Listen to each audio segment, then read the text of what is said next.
Today we're going to have what I think is going to be a pretty epic conversation here. We've got, I'm Matt with TeraGanix, and we have Chad Krause, our CEO here at TeraGanix, and we have a fun discussion that we're going to dive into. Chad had recently shared with me that he had tried to buy a farm. Yeah, we're going to talk about my failure. Is that great? We're going to talk about Chad's failure in trying to buy a farm. So I'll give a little setup and intro and tee you up here, Chad. Before taking over here at TeraGanix, Chad had a pretty extensive history in the beginning of your career on the consulting side. A lot of dealings in finance, a lot of working in spreadsheets, a lot of managerial consulting with large organizations. I would also call you a cash flow crisis expert, to say the least, among many other things. And really, I think it's been just kind of knowing you personally for a lot of your career and all of, all the things we've done. I think it's a fun transition to watch you. I think the aspect of buying a farm is really representative of you wanting to get your hands dirty. Yeah. Totally. Get out of the spreadsheet life a little bit and get your hands dirty. So this is going to be a fun conversation of, the time I tried to buy a farm. So just to kind of kick it over your way, tell me a little bit about the intention there, and framing it maybe a little bit of timeline wise, but why the heck were you looking at actually purchasing your own farm?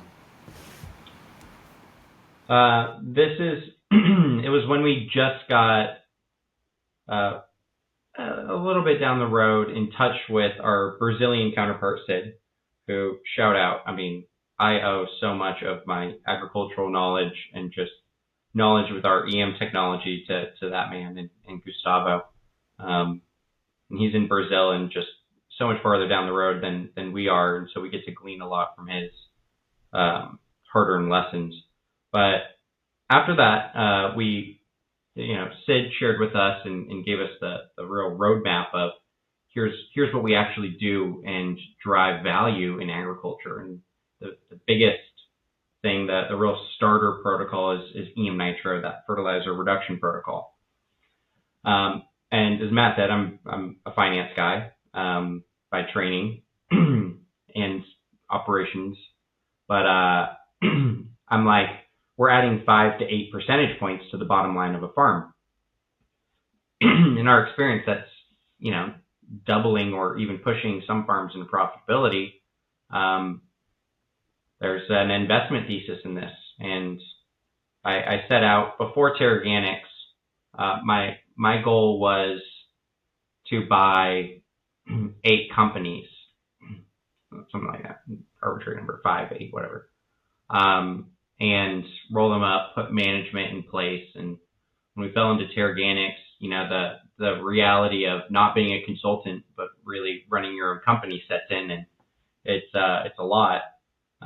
And then, a couple of years later, you start to see and get familiar with the EM technology, and you become very emotionally connected to it. I mean, I did. You would agree.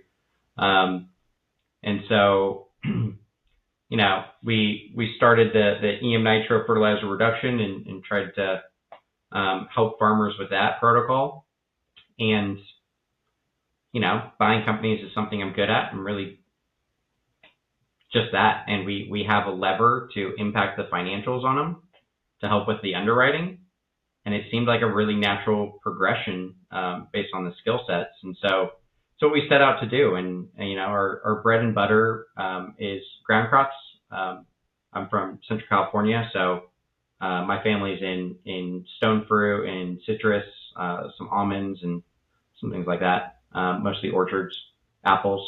So, that's all great, but we see a huge impact on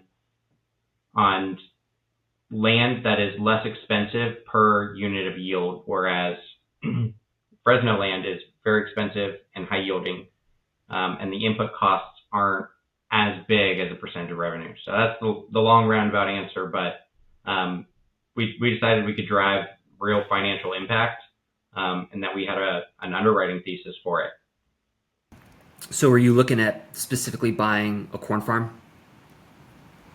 Yeah, we're specifically trying to buy a corn farm. Later on, we pivoted and took a look at citrus, but we'll stick to corn because it's kind of a different conversation of what happened there. So what was your approach going into it? So you're okay, cool. I've got the everything in theory. Now, what's your process? What was your process like in approaching which farms, which prospects, and ultimately even before we get there, like how the journey to even getting to the point when we were ready to look at a corn farm and where to look at a corn farm, there's the whole U.S. And I'll tell you what, East and West Nebraska are very different markets. And it's rainfall, and it's water access, and there's all of these other elements. And so before we even got there, we had to prove to ourselves, can this actually work? And so I got a hold of, I talked to so many people. I got a hold of the Nebraska corn budget, University of Nebraska. I even got the authors on the phone and spent a very long time on the phone with the authors of it, going through it in detail. And the net operating income was, it depends. They've got 100 freaking tabs, and for different variations and, corn after corn or whatever. And, we picked our favorites, of course, and it was about a 20% roughly, like net margin. So where we landed was, okay, it does work based on the model.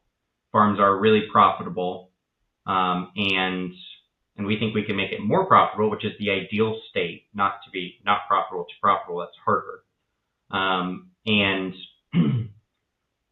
And then where we got to next was, we said, okay, the land price, where's the mismatch between land price and yield of corn, right? Because in Pennsylvania, the land price to yield didn't make sense a lot of the time. And there was a lot of places like that. And so we were looking for value opportunities, candidly. And so we settled on a few places, Oklahoma, West Nebraska, and some others. I can't even remember all of them. So that's how we started the search, was like regions. And then that makes sense.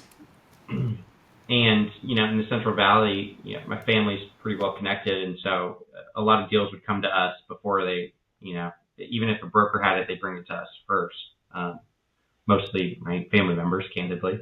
But yeah, so we didn't have that in the Midwest, and it's over such a big region that I don't know who would have that, in any significant sprawl. But yeah, so where we landed was we used brokers, we went through brokers and just public listings, and that's how we got our lead flow in, and then we would spin up conversations. Give me an example of one of the early conversations that you had with a potential farm prospect. Where were they? What kind of farm, what kind of acreage are we talking about, and what was that conversation look like? Yeah. 4,700 acres in Oklahoma. And the broker plays middleman a lot. So it's almost like it's almost like you're going to court, and there's the council member, and then there's the actual guy getting tried, and he's more or less silent, and then the attorney does all the talking. So it was a lot of that. And some were better than others. And, those guys can just be transactional guys anyway. I mean, they are generally, but not all, but a lot of them are. So it was a lot of just sales and them going through their public listing, which gave way too little information. I mean, yeah, it was all about the acreage for them. What'd you find as like a common motivation for them to be selling? It's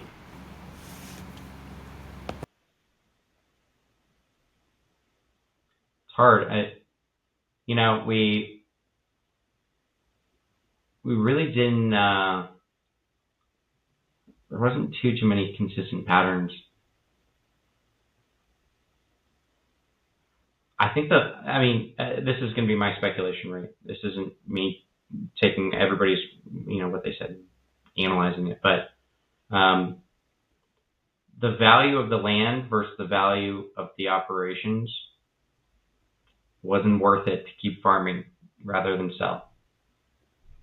I think that's really what it came down to for most of these guys. That's interesting. And do you feel like it was, again, just kind of the prospects that you were most looking at? Do you feel like that they were mostly family farms, or? Most of them were. A couple were. It seems like that would have a different flavor than, more of like a corporate transaction, so to speak. Yeah, and in every one of those scenarios where it was a family farm, the kids weren't involved, or they were involved in a limited capacity, or they were off custom farming and estranged from the rest of the family. Or, there's a breakdown there. But yeah, most of them were family, and at 10,000 acres, even 15,000, a lot of them are families. I mean, shoot, we work with a very big farm that is, 20 to 30,000 acres. That's family.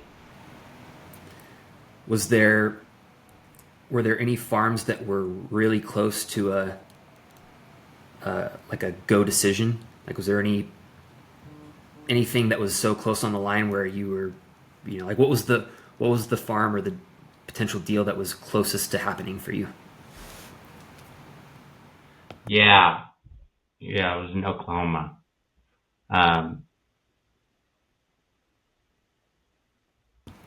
It was a team of us. It wasn't just me, to be clear. We put in an offer, and we shouldn't have.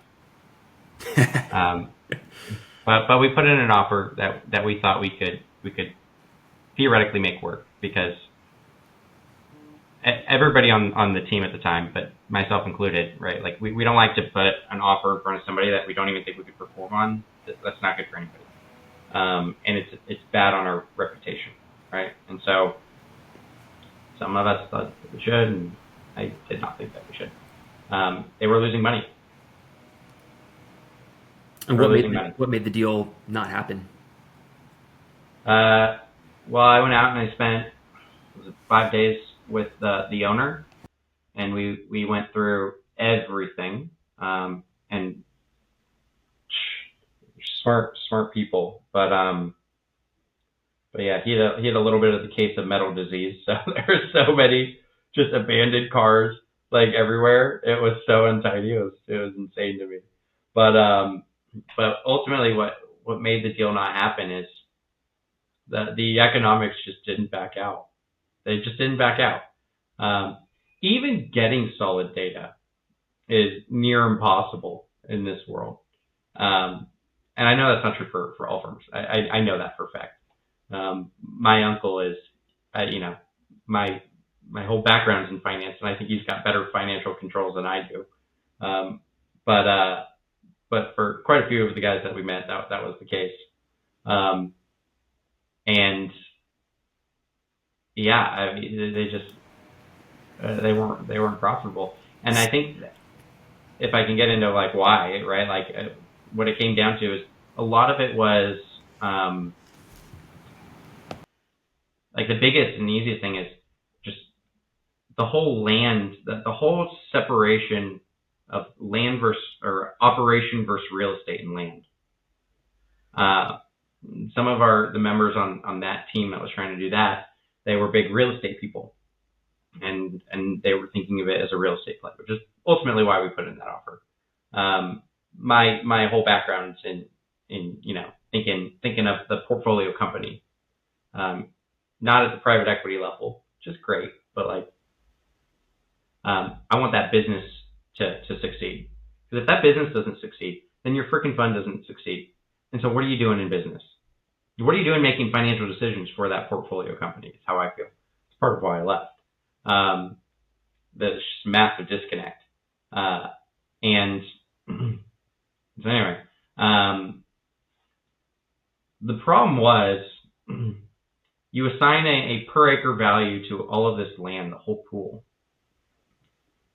Let's say, to exaggerate the numbers, 50% you're actually even planting on. 25 is irrigated, 25 dry land. And I mean, depending on if you have a lot of water or not, it makes a big difference. And you're paying for the whole thing.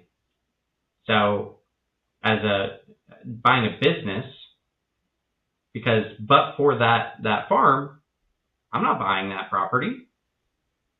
So your business, you have a 100,000 square foot warehouse, but you have business for 50,000 square feet of it. But I got to buy the whole thing. And so that's kind of where we landed, was that extra cost from the unusable portion sunk a handful of these. And yeah, maybe we could have made some of that acreage plantable, but it would have been a journey to do it. We think we could do it in 3 years. So a lot of the soil that was it wasn't worked. It was either really sandy, or in the case I'm thinking of, it was too sandy, or clay. Like there are some things that we can do. They take time. We think we can do it in 3-4 years, which is an abbreviated time frame. But 3-4 years is a lot. So, what kind of a combo thought? You kind of touched on.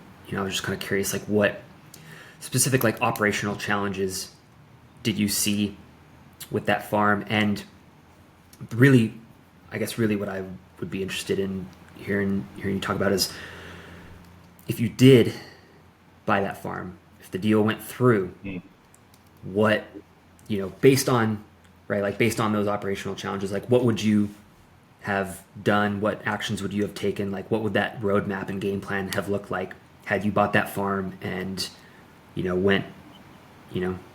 went full speed on turning it around? Yeah.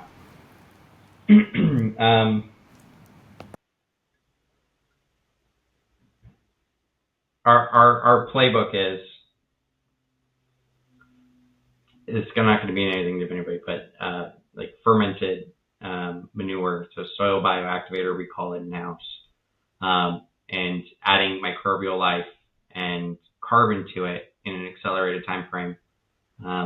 Most people listening probably know if you just drop manure on, it takes kind of a long time to even reach your soil, and you lose quite a bit of it. But that, of course, the EmNitro, that's easy.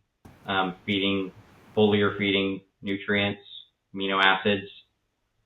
Plants love amino acids, right? I mean, almost in lieu of nitrogen. And so those are the easy ones. And then the harder ones that are in my head, soil bioactivator is kind of a bigger investment too. And not because of the cost of the product, which is, TeraGanix doesn't really make money on that one, and you know that. But it has a high impact. The challenge really is that it's a high volume of liquid, and just the operational challenge of actually, spraying 110 gallons an acre on, you're not going to do it on your whole farm. You should do it on certain patches and rotate. And that's how I probably would have approached it. Of course, activated in furrow, about some additional activated to try to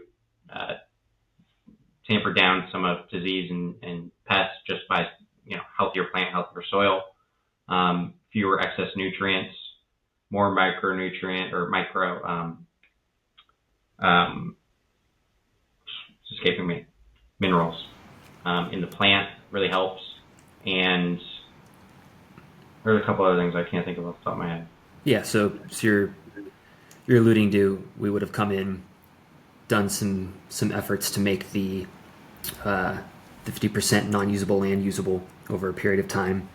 The usable land that we're working on, we would have applied some techniques like we're talking about the EmNitro to recoup that's easy. That one goes across the whole freaking bottom line, and at the same time, bring back some fertility and vitality in the soil itself.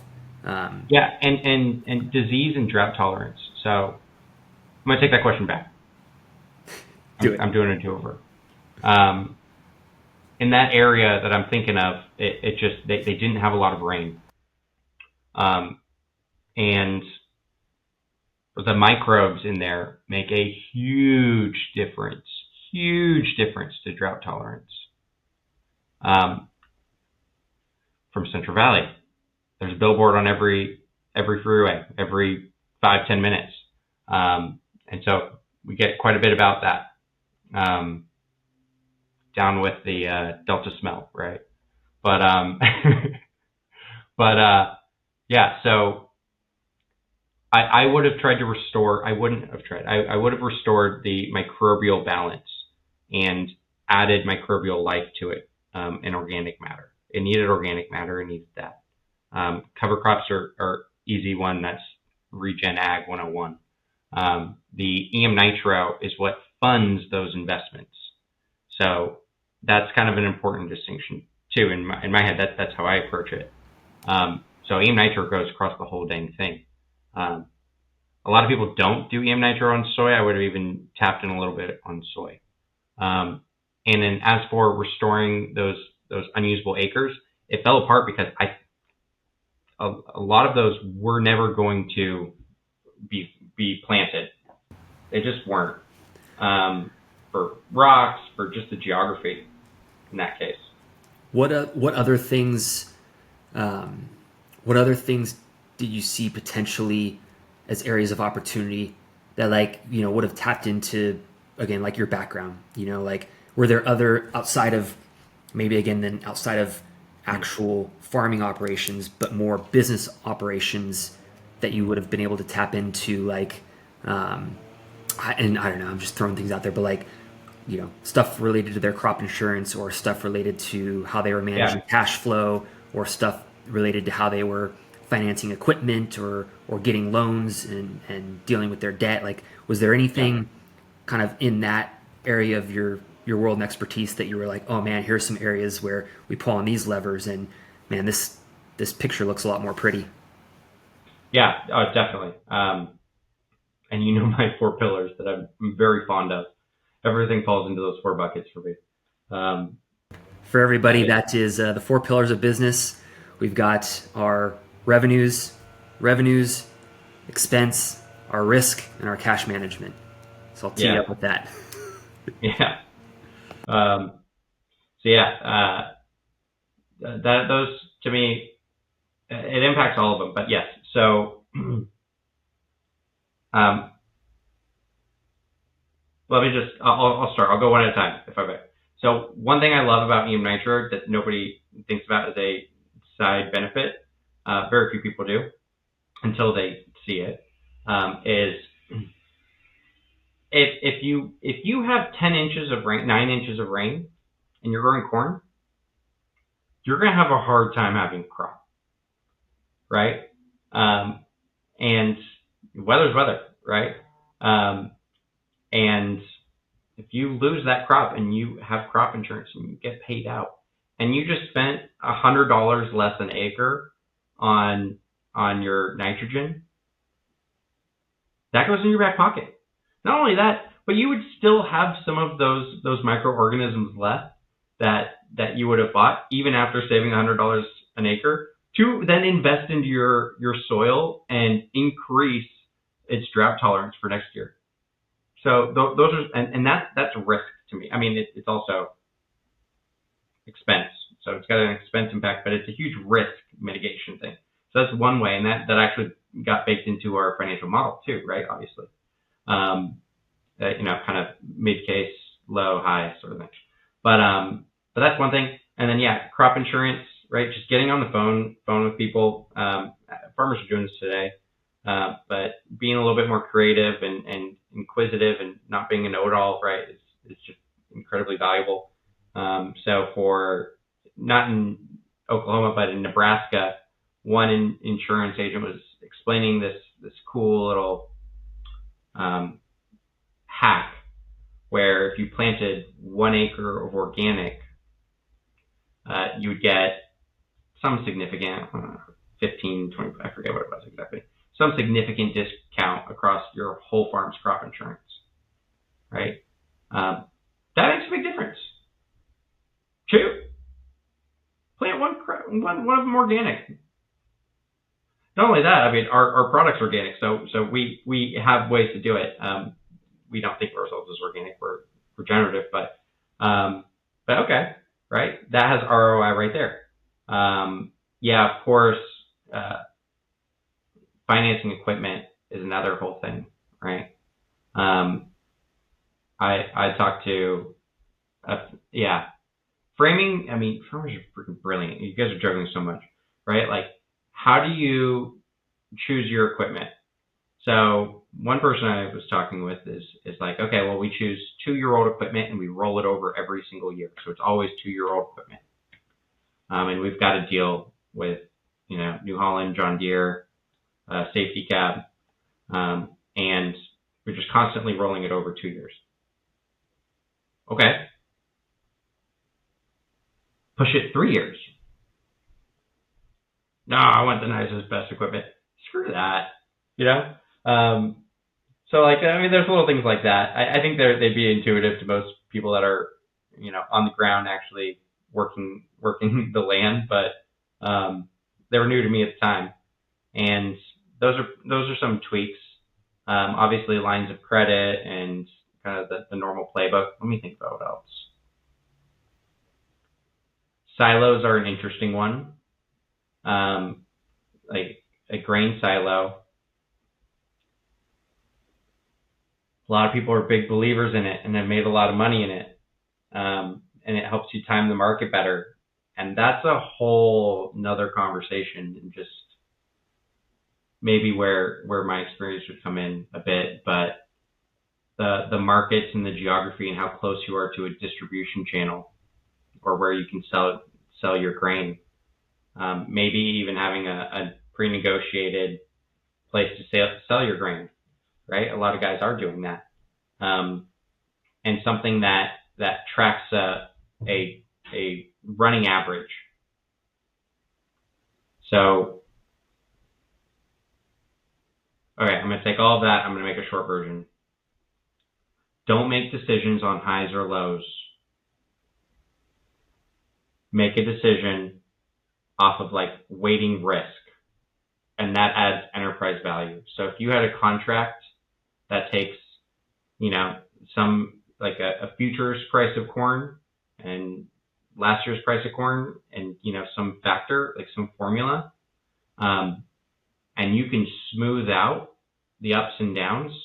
Yeah, you might not have had the high in 2022, but you wouldn't come down as hard either. There's immense amount of value in that. So I guess that's how I would think about it. It's just negotiating rates and thinking moving cash later and smoothing out expenses and smoothing out revenue as best as possible. De-risking. Anything on the debt side that you, and again, it could be with that particular firm. I know we've been using that as a little case study just to kind of dig in and give some tangibility to it. But anything that you learned on the debt side, that was, again, like a little hack or something that where you thought to yourself, oh yeah, I can use this lever, when we go forward, we're definitely going to use this lever because this is going to help us. This will help, this will help transform any any firm's balance sheet, income statement, whatever, the P&L. Yeah, debt's hard to get. I mean, we're seeing that right now with the Kansas City Fed was sharing some info about agriculture loans, and right now the loans that are $1 million or more dollar loans are outnumbering the loans that are under $1 million, which is the first time in history that's ever happened. So there's a lot more debt out there, which I would assume is making it more expensive.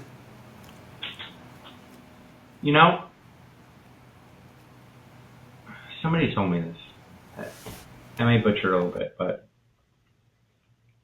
I couldn't unsee it, and I shouldn't be sharing it on this podcast because it's teetering on conspiracy. But a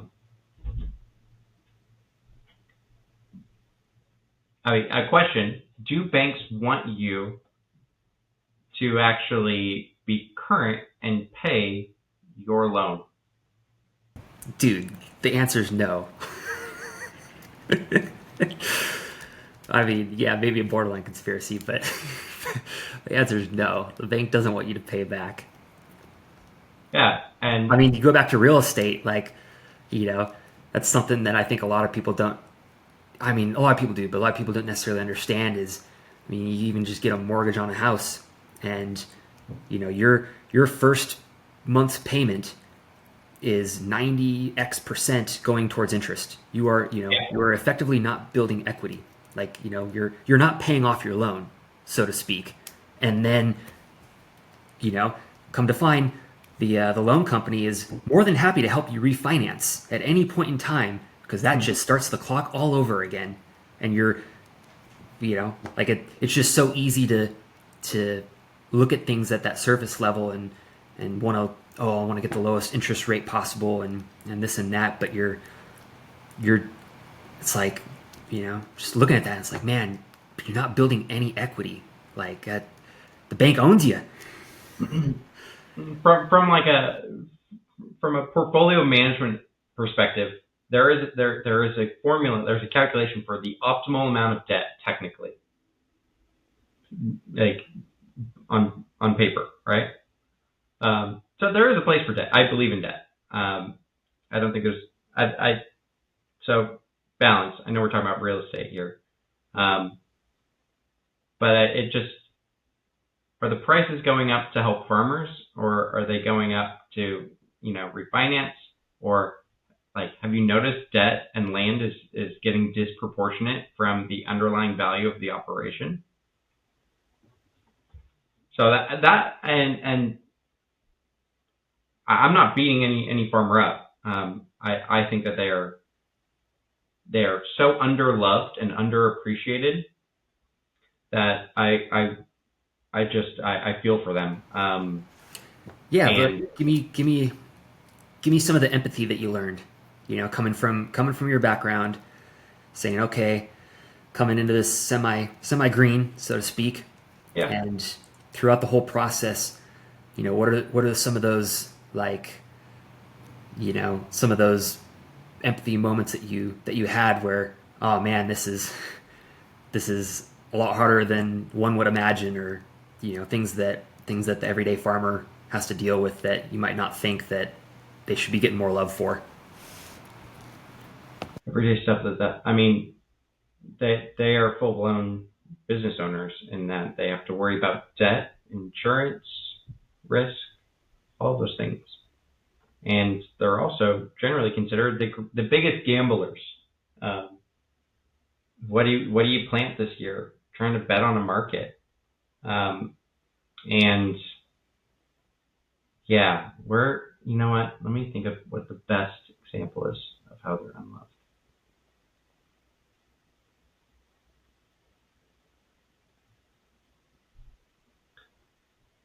I mean, I don't think there's any better example than the entire system. they're only recently has it even been a discussion, and some farmers sell on quality metrics and have increased price for certain quality metrics, but a lot don't, and a lot are getting trapped in this more cost, more equipment, get that big John Deere, and pay it down. And it's getting to the point where it's paycheck to paycheck for some of these guys. And I think that they've had to grow to survive. And they've had to do more with less. So let's take our 4 pillars. Revenue's getting pretty chopped. I mean, any futures on corn, on soy, they don't look great. I mean, there's a lot of volatility in it. So for all we know, it could be fantastic next year. We don't know. But the market itself is saying, okay, well, it's a commodity. It's all the same. I don't care what you put on it. And then on top of that, the equipment gets bigger, more expensive. Every pressure is leading towards bigger scale, and a bigger burden. And it's the difference between managing a 700 square foot house and being forced to manage a 10,000 foot warehouse. I feel like that's where the pressure's coming from. And so, yeah, I mean, otherwise, and nobody will help. I mean, they're across the entire U.S., labor is the biggest challenge out there. I think that's probably the biggest one. I mean, every one of these guys is a mechanic, a borderline agronomist, if not full-blown agronomist. And there's very few people around to even be able to show them the due appreciation, because they're a lot of times in the middle of nowhere. And the appreciation that they do get, they see on TV, just like all of us. It's to be fair, it's the guys fighting back in Europe and, dumping manure in front of McDonald's or whatever they did.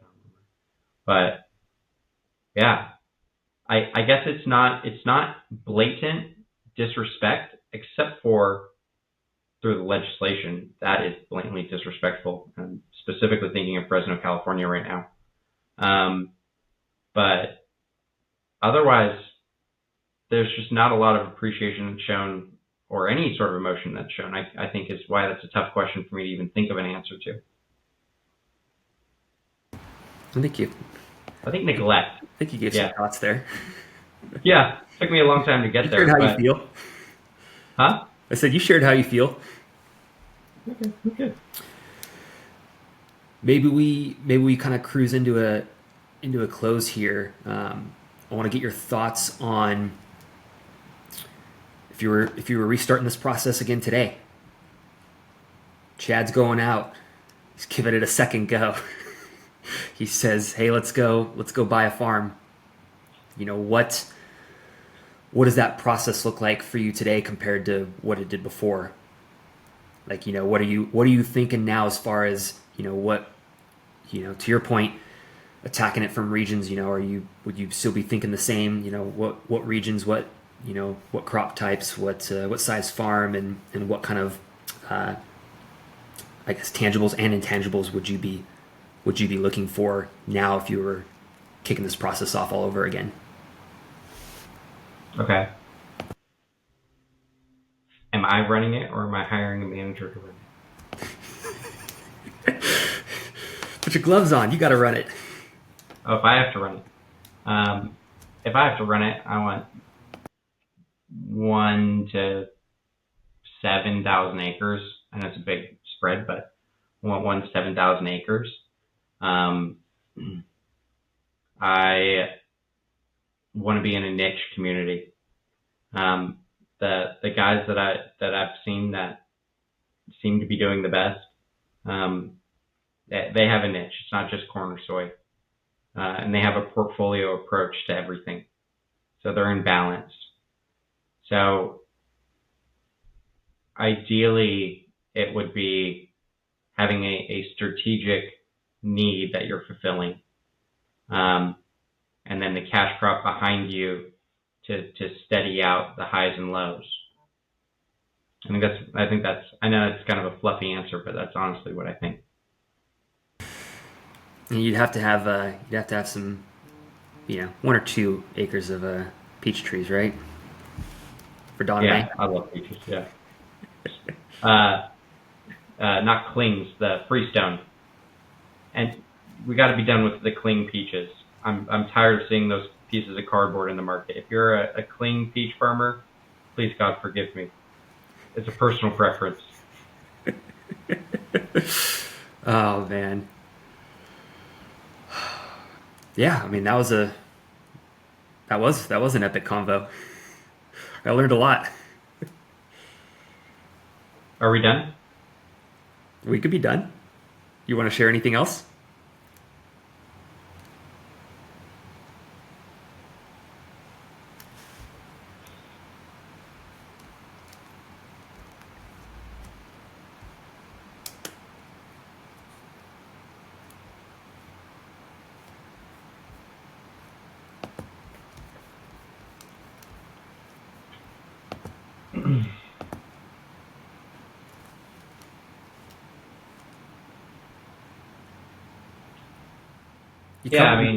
You covered a lot. I felt like I was rambling. Of course, yeah. It's what we all do. It's what we do all day, every day. As humans, we just ramble on. I know. I felt like that needed to be more succinct. So in the end, you guys didn't find a deal that was palatable and decided that it was the overall effort was a no-go for the time.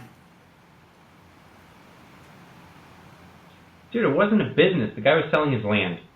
I'm just saying overall, kind of looked at it as, okay, we've seen enough here, and we're not going to find the right deal that's palatable for this group, for this opportunity at this time. The only thing even close was the orchards in Fresno. That's fully baked. Fully baked with all of our adjustments. Herbicide reduction, nitrogen reduction. Did they have the water rights? Yeah. Yeah. Fresno had different problems. Fresno, I'm sure it's that way, and I'm sure it's that way in a lot of places, but I hesitate to say, they're the same. But, you could get little blocks of land and you could patch them together. But, something that's pretty underrated in agriculture is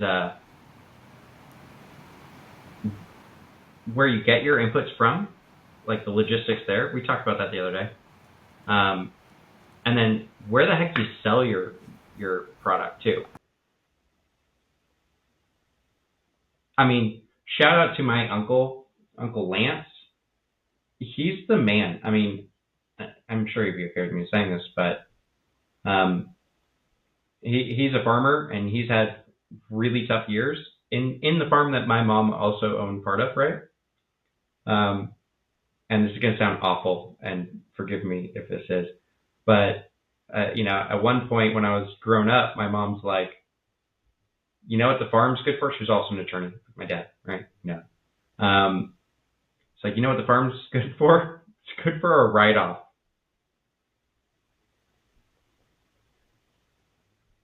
Brought down their taxable income. That's what it did for them.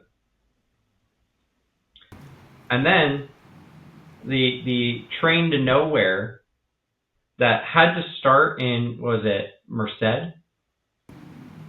to Madera? The high speed, baby. Yeah, Madera to Bakersfield, right? Yeah.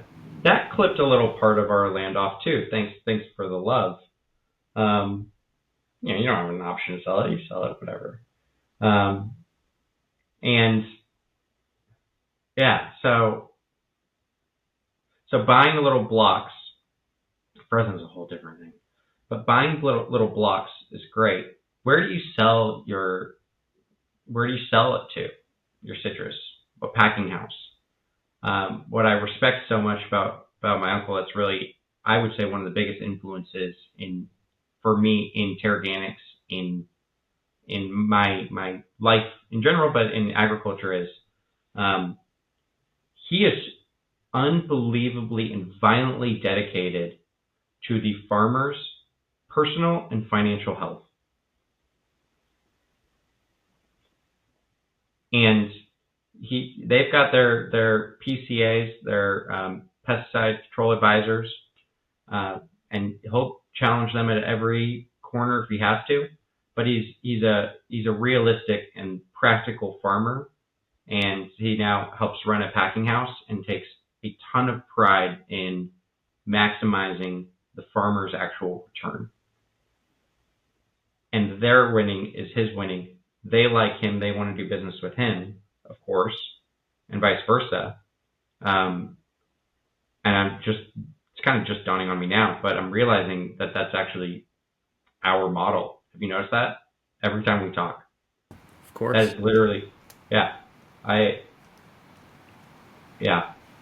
remember talking to somebody and was like, yeah, my mother, my grandmother would come out of their graves and they'd slap me in the face if I ever did any harm to a farmer. It's that important to them. Those are good. So we sell black ink, not red. That's why we have that saying. That's right. Because I can't buy a farm in red ink. I can only buy a farm in black ink, guys. We're looking for farms in black ink. You know? If you're in red ink, we'll be here to help turn you into black. Yeah. So you know what? Let me tell you what I would actually look for. I'm going to restate one of my earlier answers. You know what I'd look for? I'd look for a farm that has a debt service coverage ratio when you're underwriting it, i.e. the actual operations can fund the loan payment. No, I'm not going to sink $20 million cash into a business. It's just not smart. Like just, the whole, obviously if that's, 20% of the entire cap table, right? That's different. But what I'm saying, I'm not going to sink 100% just cash into a business. It's not going to happen.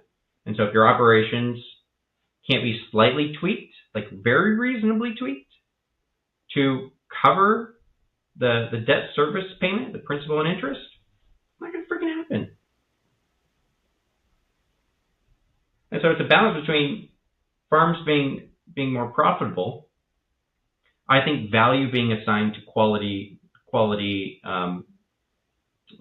product, produce, fruit, anything, right? And quality, and then just look. I'm sorry, but you might not agree with it if you own a farm and own your own land. But prices are out of control. It doesn't make sense, and if it doesn't make sense, then it doesn't make sense, and something's wrong.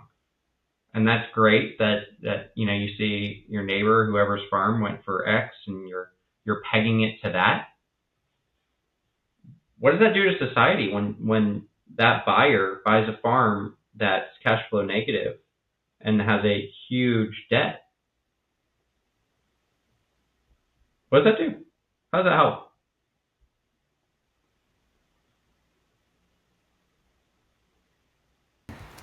Rhetorical. How does that help the community? Sorry, what? Rhetorical, right? Yeah. How does that help the community?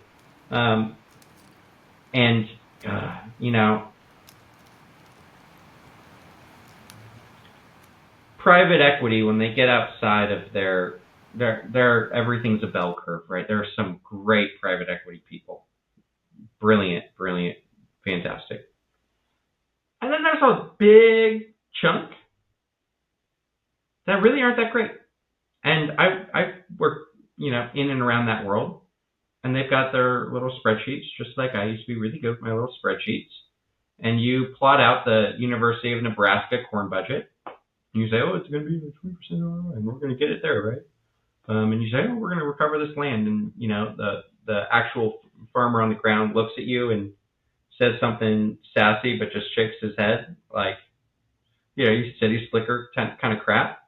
And the disconnect between a Park Avenue ivory tower and the reality on the ground and getting your hands dirty, it's just so wide. It's impressive to where it would take me a long time to overcome it, to be a farmer in the Midwest, candidly. It would take me a very long time, and it would take me very good mentorship and good support. Luckily, we have that. That's one advantage we have. And the difference is in Central California, most of those guys custom farm. Most of those guys hire managers. Most of those crops, a lot of those crops, not most of them, a lot of the crops are actually really profitable and pencil out. The land prices are way the heck up, but a lot of them do pencil out. And I think the problem in Central California is, we all think the problem in Central California is the water, right? And I would argue the risk, although California has received more regulatory oversight from, CFA, and because of that, they've made adjustments sooner than what I think the rest of the country is going to see, especially given the new administration. And so in that way, they're sort of de-risked. But water, man. Oh, yeah. If you're whitelands, it's the kiss of death. I think we bookmarked that one for another discussion. That'll be a fun one. All right. Yeah. But yeah, hey, dude, thanks for sharing. I think we have a few follow-ups that we could take. Just kind of do a little bit more over the coming weeks. Yeah. Yeah. And I could think of, I'm thinking of some people on that journey that I met that I think were just honestly fantastic. I'd like to bring them on too. I don't want to just share what I learned from them, which is great too. Absolutely. But yeah, I'd like, to have them have the spotlight, I think would be cool. Awesome. Well, we'll cap this discussion here, and definitely everyone will stay tuned for some follow-ups here on the TeraGanix pod. Thank you, everyone.